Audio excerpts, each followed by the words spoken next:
everyone. I'm traveling for the year, so I'm in a hotel room, but I just wanted to stop and actually just do a quick video about sibling rivalry. I get asked this question all the time, and I think I get asked it all the time because all our kids fight, and it's actually really, really normal. And sometimes they fight because they're so far apart in age, they don't have a lot in common, and the little one's just annoying and the big one's just bossy. Or sometimes they're really close in age and they're very competitive as well. So there's all sorts of dynamics that play into things.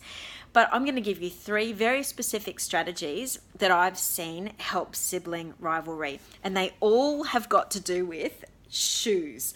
This is my old shoe, grotty shoe, but I'll tell you what they've got to do with shoes. Empathy is the ability to put yourself in somebody else's shoes.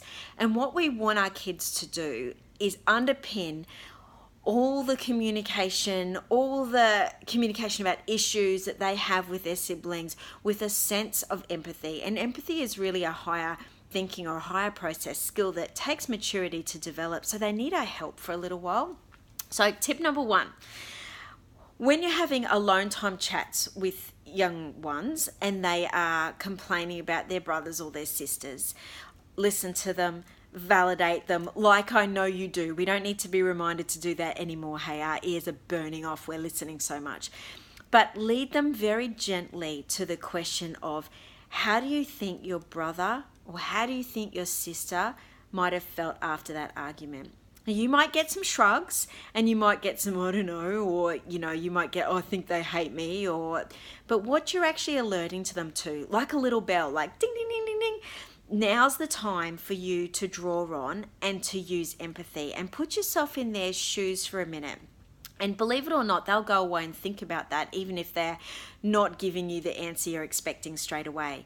The second tip I've got is this. Structured family meetings where you can talk about how they manage conflict together is actually really important. And so often we don't do this.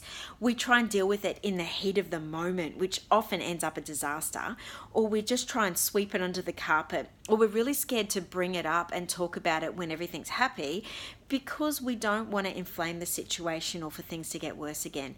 But can I really encourage you, if this is an ongoing issue, to create a safe environment for kids to actually work through and process through what's going on and why they're reacting so much. And the structure of the meetings I used to use when I was running the psychology clinic, and I would have clients myself who were struggling with this, is I'd get them each to say something they're grateful about the other person, like their sibling, and then I would reflect on how the conflict happened and how it unfolded.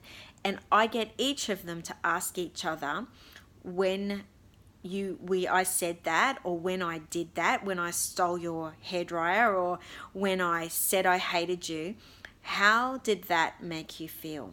And again, it's an opportunity for them to put themselves in other people's shoes. The third tip, this one's really, I think, great. I've seen it used with teenagers. I've seen it used in blended families really quite successfully, but write everyone's name on a chart. The respect chart, more information on this is in Parenting Teenage Girls in the Age of the New Normal. But everyone writes on that respect chart one thing that they are grateful for or appreciated about that person for the day. You could do it for the week, you could change it up from day to day, different things that you're appreciating. But what it's doing is it's injecting purposefully some positive language about each other. And sometimes, sibling rivalry can just become a bad habit because they're not used to speaking positively about each other. And pausing and injecting and intentionally creating moments in our home where we can be positive about each other is so important. And if I was a little one, and I saw that my older brother said something nice about me on that respect chart, it might actually really change how I feel about myself and how I approach him as well. So I hope those 3 things work. I know they work when they're implemented. So I just encourage you this week to just choose one and have a go at it and see how it goes and let me know how you go. Thanks so much. Bye.